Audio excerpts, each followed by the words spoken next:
Pomfret is a desert town, the site of an old asbestos mine on the edge of the Kalahari Desert in northwest South Africa. It is the administrative center of Molopo local municipality. Many of its inhabitants are former members of 32 Battalion, also known as Buffalo Battalion. These ex-soldiers were predominantly Portuguese-speaking Angolians who fought on the South African government side in Angola and Namibia. 1992 to 1994, the 32 Battalion, or the people of Pomfret, were then converted into or integrated into the force of army where it was then called the Tusai. Tusai was part and parcel of the Zirast battalion, and people had a choice. Let's say, for example, if you are one of the guys of 32 Battalion or one of the guys of Tusai, if you would want to remain in the force, you would have welcome to remain in the force. But if you would want to take a package and leave, you were also welcome to do that. And those that decided not to take the package, so they were integrated, and some of them were deployed to other places. Like if you were falling under the parachute brigade, you were sent to 44 Battalion, that was in Bloemfontein. If you were part of the Recce, that time they call it Recce, where we call it Special Force, then you were tasked to send to Palabora. If you were at infantry, for example, then you'll be sent to Luatla. And some of them went to Camden, some of them went to Zirast, and some of them went to Pretoria. Now, those that took the package, what happened is few of them bought houses in other places like Dingleton and Pretoria, you name it.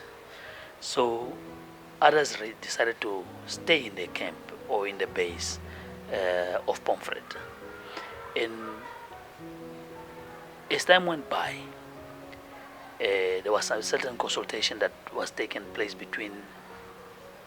into the army processes, right? But the processes that was used to be able to relocate the people, that's where the problem was, because there was no consultations with the people. The first relocation processes that took place, it happened that people were taken from Pomfret to Mafikeng. When they arrived there, the houses that they were claiming that they are going to put the people in there were not yet ready. So it was still on the process. They put people in the hotel, they put people in the lodges. So few of those people thought that they're going to be living there for a very long time. That's the life that they're going to have. People then started to ask questions. First questions was that, why will you remove us from here? All right? Because when we came, since 1989, we were never told that the place belongs to public works. We were never told that whatever the houses that has been built here, we're building it with the money of public works, or it belongs to public works, because we are soldiers. All we know in terms of things here is that this belongs to the army, and the army disbanded, and then some of them integrated into other units, and then the houses belong to us.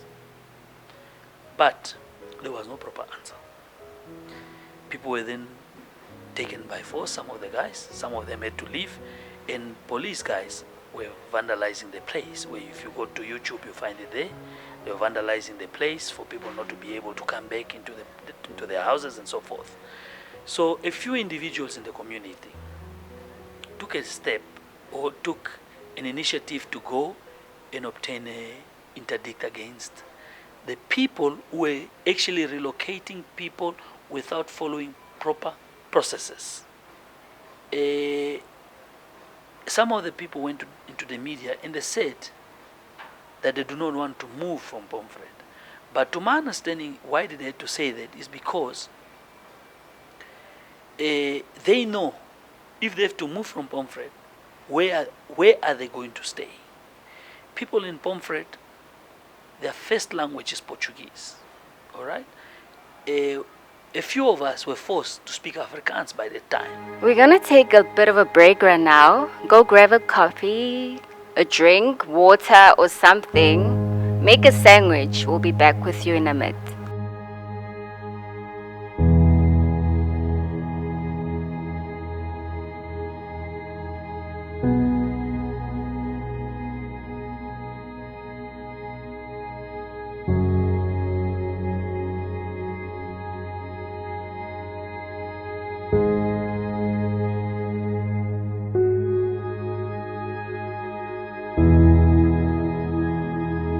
Welcome back, guys.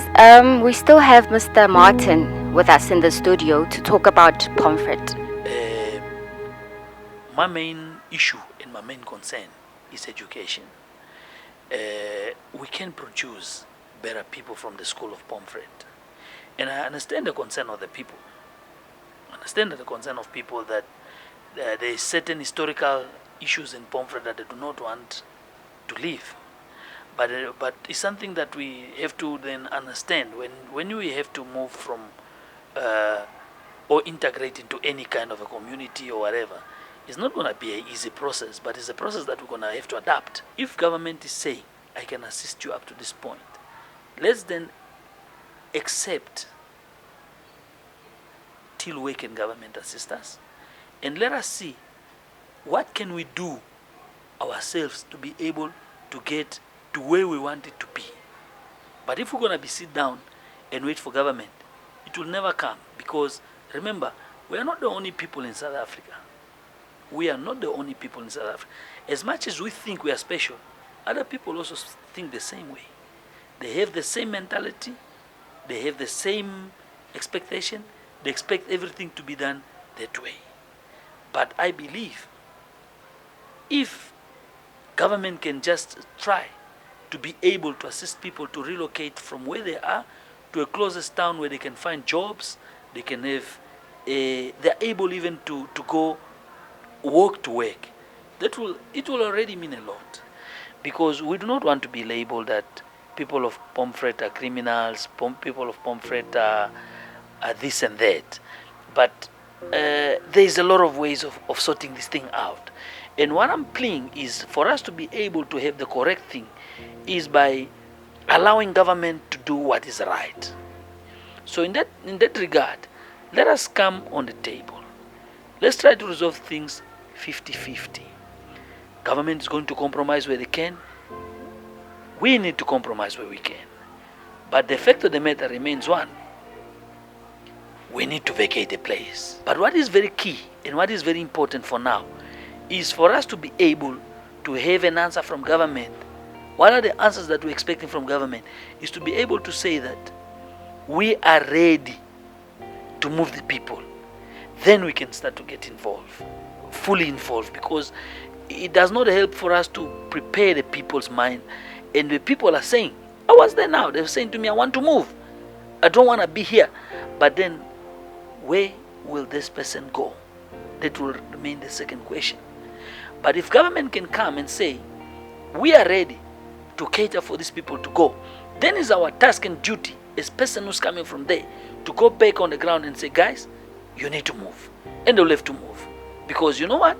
If they don't want to move, there must be proper reasons why they don't want to move. But what they must not expect is to say that for us to move from here, government must pay us this, making profit out of that. Nobody's going to make profit out of that. What we want to do is to be able to make sure that everything is done properly and everyone is gaining equally. Because those are not the only people of Pomfret. There are other people of Pomfret who are already integrated in other communities. So if you want to treat this one special, you're going to then spark fire to the ones on the other communities that are also going to emerge and say, no, I'm also from Pomfret. So rather us work on a form of compromising and on a form that will benefit everybody. Because my main concern and my main thinking and my main hope is to see my people out there, good, happy, smile, like before, and we can make it happen. If we can try to bring changes, they will follow that, and it's gonna happen. It's not my call, it's our call.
I don't know what the government separate with us, so they are not allowing us anymore, but just need us when you want to make vote, because we have ID, South Africa ID, and now they are need so that we're gonna vote. After the voting, finish, they forget you. So we can't live like this.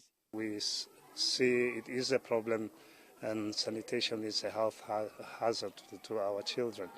And if we don't have water in school, children might dehydrate, teachers might dehydrate. And we're playing with the government to bring us water. The services are not for free. We want them to come and install our electricity. We will pay for it. Now, if they want, they've got a better plan for us, then they must come and tell us that this is the plan, so that we can understand at least someone has a plan to cater someone. Now, if that one is not coming to tell us, then it makes us now being into a boat which we call a sinking Titanic. I cannot see why the politicians are not getting involved, because we ask politicians to come and visit us so that we can discuss it with them. F.W. de Klerk promised you would never be disbanded. 3 weeks later, F.W. de Klerk disbanded you. Tristman is depois. He betrayed you. They were born in South Africa, so they are part of me. You see, they may have done all those things that happened. I have equally done some of the things.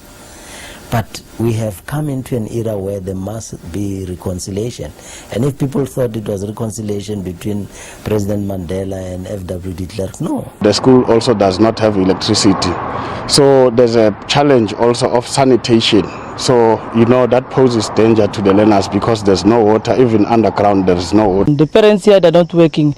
Most of the people, they are widows, and the others, they only depend on social grants. So we don't have where we are going to take the children. We are not suffering. We just need electricity back, water, basic service, everything, clinics and everything. We don't have electricity. So that the government must look to us and bring the basics. You want me to go to my local municipality and say I need water when they know that I need water? They know that I need electricity. We won't move. That's the slogan we used against apartheid. We won't move.